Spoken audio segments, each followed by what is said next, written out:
ভাই চাপেন। আরে না ভাই, এই জায়গায় লোক আছে। লোক কই? ওই সামনে রিক্সা থেকে উঠবো। আরে যখন উঠবো তখন আমি উঠে যাবো, চাপেন না। ভাই চাই কি হলো? আমার সারা শরীরে একদিন ভাই, আমি এই লিগে চাই না আমার পাশে কেউ বহু।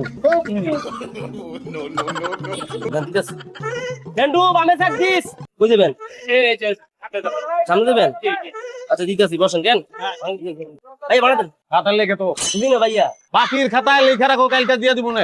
ভাই আপনি কেন লোকে মজা লন নাকি আপনার মজা হলো সময় নেই আপনার বাড়া দেন তুমি কি আমার শালা লাগো যে তোমার লগে মজা করবো? আমি কইছি ভাড়াটা বাকির খাতায় লেখা রাখো, কালকে দিয়ে দিব। খাতা না থাকলে কিনা লাও। ভাই আপনি হিসাব নিকেশ তাই বুঝলাম না ভাই আপনার রামপুরাতে গাড়ি দিচ্ছেন আপনি আব্দুল্লাহপুর যাইবেন জসিমুদ্দিন হার হয়ে গেছে আপনার ভাড়া দেন না আপনি আবল তাবল বলতেছেন আপনি বুঝতেছেন যে ভাড়ায় খাতার মধ্যে লিখে রাখতাম আর বাপের কোনো মতো শুনলাম না যে ভাড়া মানছে বাকি দেয় পয়লা হুল্লা সবকিছু একটা পয়লা আছে না? আছে তো। হ্যাঁ বাসে ভাড়া বাকি রাখানোর সিস্টেমটা পয়লা আমি চালু করলাম। ভাই আপনার লোকে ঝামেলা